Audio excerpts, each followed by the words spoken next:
Behind a Locked Door, a short story by Lynette Sloan. Tiff and Alex stood outside the large Victorian house, gazing up at the first floor balcony. "I know this house so well," she said. "Mum would drop me off and I'd spend the weekends running in and out of the rooms and playing in the back garden. I loved it here at Green Villa." Alex, who was standing behind his wife, placed his arms around her shoulders. "Why now? We could have done so much to this place, made so many memories." His voice broke with emotion and he continued in a whisper, "I can't imagine life without you." Tiff turned to face him. "We said we wouldn't mention that today. No hospitals, tests, chemo." She turned back to face the house and took Alex's hand. "Great Aunt Sophie has given us a wonderful 40th wedding anniversary gift. I've always dreamed of living here." They walked up the wooden steps and onto the veranda. Tiff pushed through the front door. It should have been locked, but someone had left it ajar. "Well, so much for collecting the key," Alex said, dropping it back into his jacket pocket. "The door doesn't look forced. Maybe the cleaner's here." Tiffany had been left the large house in her great-aunt's will. No one had seen the old lady since she vanished almost a decade before. Now classed as legally dead, her probate had come into effect, and Tiff was the sole heir. There would be more than enough money left after paying death duties to effect any repairs on the house and provide for the middle-aged couple for the rest of their lives. They stepped inside and glanced around the spacious living room. Both felt as if they were stepping back into a time of elegance when ladies took afternoon tea and walked through the house, their long dresses sweeping the floor. Long, thick curtains framed the old yellowed lace window draperies. These had been popular in Sophie's time. They stopped nosy people peering through the generous windows, although Tiff doubted many people would walk this far into the Shropshire countryside. Sophie had been an eccentric old woman who neither married nor had children. She kept to herself and often disappeared for months at a time without explanation. Once she was gone for 3 years. The family suspected she might have been visiting a lover overseas. After her final disappearance, the house stood abandoned. Once a month, a lady from the nearby town came to clean, dust and air the property out, and a gardener came to keep the grounds in order. Both were paid well and worked as if they expected their employer to return any day. Tiff had received a call from Sophie's solicitor 6 months previously. He had been working to have Sophie declared legally dead, as per the instructions the old lady had left with him. Tiffany walked across the polished parquet flooring and stood on an Egyptian rug, gazing at the large oil painting of her great-aunt. Depicted in her early 20s, slim, with long brown hair, Sophie held a solitary red rose and wore a white mid-calf dress gathered at her waist. Tiff hadn't seen this painting before and wondered why her great-aunt had had it commissioned to show a tear running down her cheek. An inscription in the long grass on the bottom left corner of the painting read, "Sophie, my love always, Edward." The ambience of the house and the various items placed around it stirred many long-forgotten memories. The white marble fireplace, where Tiff and Sophie sat toasting marshmallows on cold winter evenings. The polished oak dining table where they ate roast dinners. The chess game set out on the coffee table in the bay window. Sophie had once beaten her in 3 moves. Tiff ran a finger over the ornamental teapot standing on the bureau where she'd once sat to do her homework. Her aunt could afford the best of everything. The antique bone china teapot was white, with gold flowers delicately painted on the handle and spout. Tiff smiled as she remembered sitting on the veranda, eating scones covered in copious amounts of strawberry jam and cream, whilst Aunt Sophie poured the tea from the same teapot. So many memories, Tiff thought. Why would they have lain hidden until now? Her eyes lowered to the expensive floor rug leading past the drawing room and along the wide hallway to the kitchen. Tiff could almost smell Aunt Sophie's home-baked cookies and fruit pies. Tall bookcases lined the walls of Sophie's reading room, all loaded far beyond capacity. Each morning, after her mid-morning tea and obligatory slice of homemade fruitcake, the old lady would sit on the velvet-padded seat to read. There was never any television in the house. Sophie didn't believe in it. She called it the devil's glass eye. Instead, she listened to a large 1950s radiogram and kept up to date with world events and the latest movements on the stock market listed in the weekly newspaper. She was savvy with the business market and had made a fortune. Alex joined Tiff in the reading room. He considered himself most fortunate to have married her. His brothers told him she was well out of his league, although he was considered a good catch by the young women in his hometown. Now retired from a responsible job in local government, he was still a snappy dresser and preferred wearing suits to casual wear. He stood a little over 6 feet tall, was lean, with a long face and eyes set a little close together. Tiff had told him he was handsome, and this is what first attracted her to him. But he didn't see it. He considered himself far less attractive than his wife. He gazed at her from across the room. Although now in her early 60s, she was still pretty and slim, even after having 4 sons. Apart from his small indiscretion when the children were young, they had enjoyed a happy marriage. Weekends were spent hiking, visiting their sons or tending their garden, and they took foreign holidays twice a year. Alex swallowed and looked away. Tiff didn't have long. At least the boys were grown and leading their own lives. As if reading his thoughts, she walked over and placed a delicate hand on his shoulder. "It'll be all right." He covered her hand with his and bit his lip. How could everything be all right? How could anything be all right ever again? He swallowed hard and took her in his arms. The couple stood in the dimly lit room in silence for several minutes until Alex spoke. "Shall we have a look upstairs, if you're feeling strong enough?" Tiff nodded and led him by the hand up the sweeping staircase. "I always considered the old girl a little eccentric," he said, "but I didn't think she'd leave you her entire estate." "She told me I was the closest thing she had to a daughter." Like the rooms downstairs, the rooms upstairs were a throwback to an earlier era. High ceilings, ornate cornicing, heavily patterned floral wallpaper. "I used to lie here on the bottom step and stare at that chandelier," Tiff laughed. "Aunt Sophie had a man in to clean it twice a year. He had crooked teeth, and one time he fell off the step-ladder." They stepped into the master bedroom. Decorated with golden flock wallpaper and a cream deep pile carpet, her aunt's favourite room was large and housed a 4-poster bed and white furniture. The decor of the remaining 4 bedrooms was modest. Tiff only glanced inside them from the doorways. At the end of the hallway was another door. Alex tried the handle. It was locked. A key hung next to the door frame. He took it off the hook and paused for a moment. "Is this locked to keep us out, or is someone imprisoned in there?" Tiff smiled and gave him a playful slap on the arm. "Don't tease. It was to keep me out when I was small. I loved playing in the attic, but wasn't allowed up there without my aunt." Alex unlocked the door and stepped inside the dark hallway, leaving the door open so they could see to climb the stairs. The attic room was smaller than Tiff remembered it to be, and it smelled of antique furniture and old books.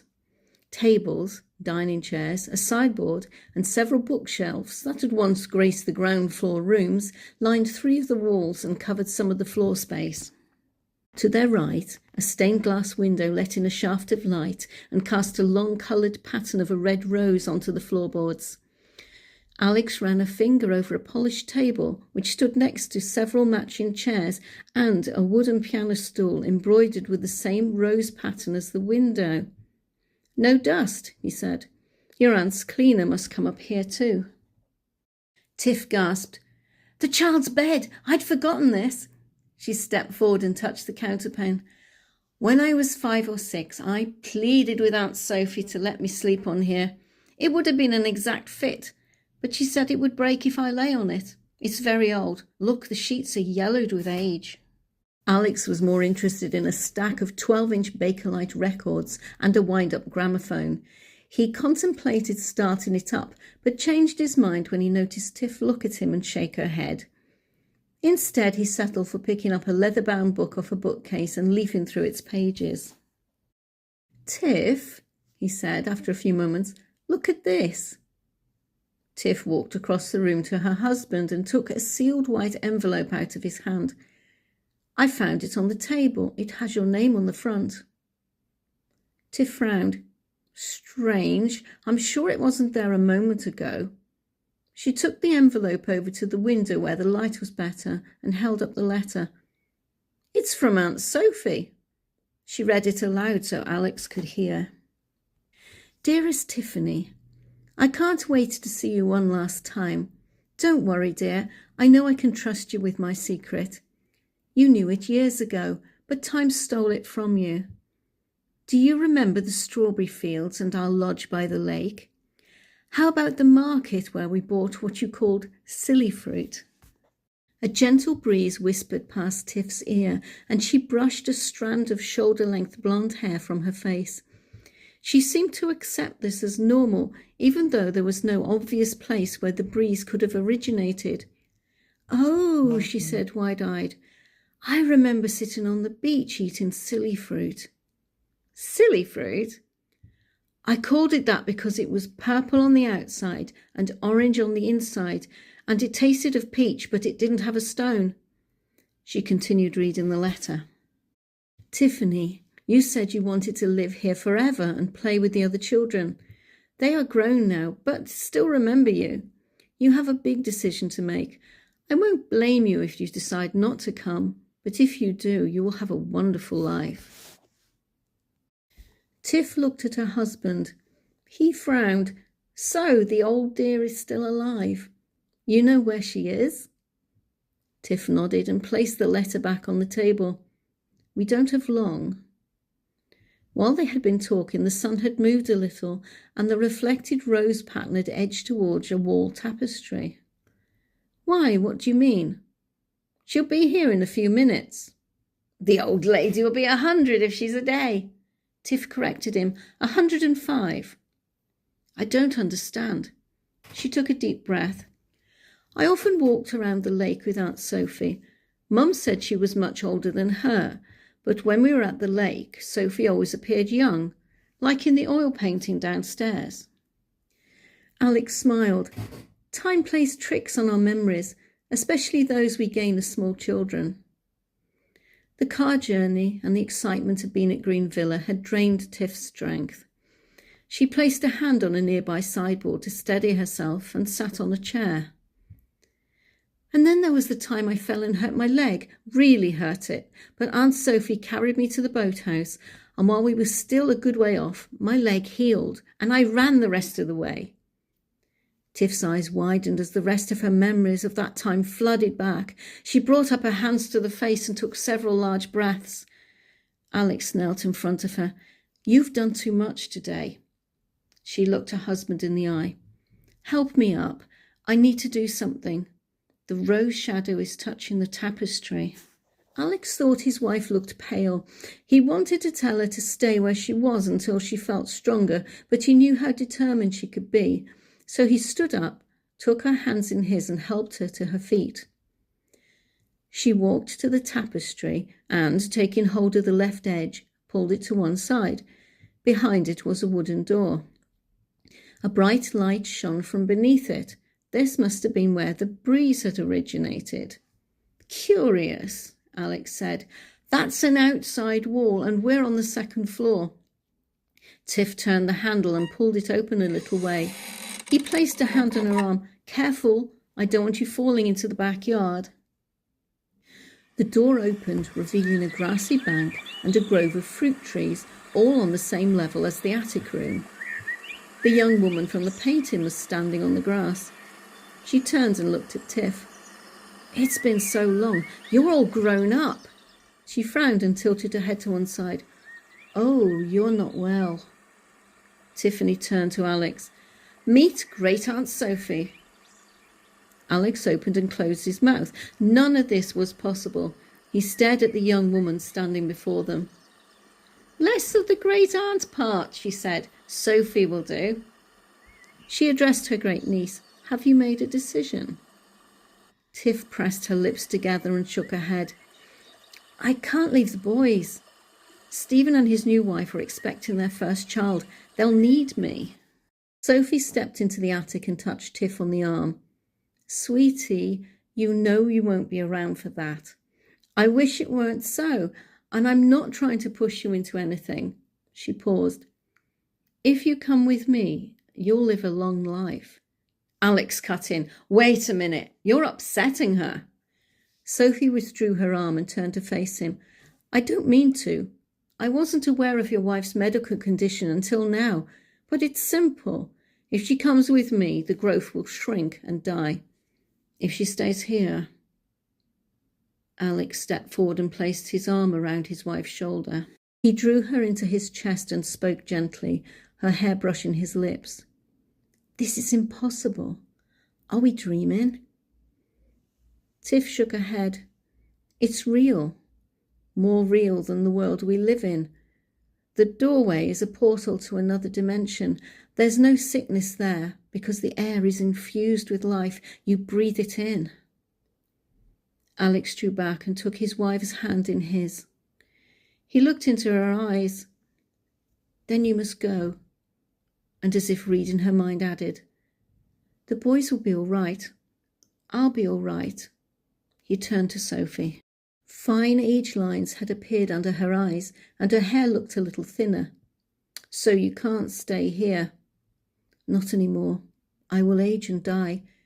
No one lives to be 220 in this world." Tiff frowned and looked at her aunt. The older lady smiled. "I lied a little about my age. Don't you remember me saying I was your great-great-great-great-aunt?" She stepped back into the doorway and turned to face Alex. "You can come too if you wish." Her face lost its smile as memories of long ago replayed in her mind. "My Edward didn't come with me. He promised to join me one day. He was an artist. He painted that picture of me holding the red rose, his parting gift. I never saw him again. I waited for him, but he was killed in action, in the Great War. I've missed him for over 80 years. She paused. "Our daughter, Charlotte, helped me through the pain, but she only lived a couple of years. You've seen her bed.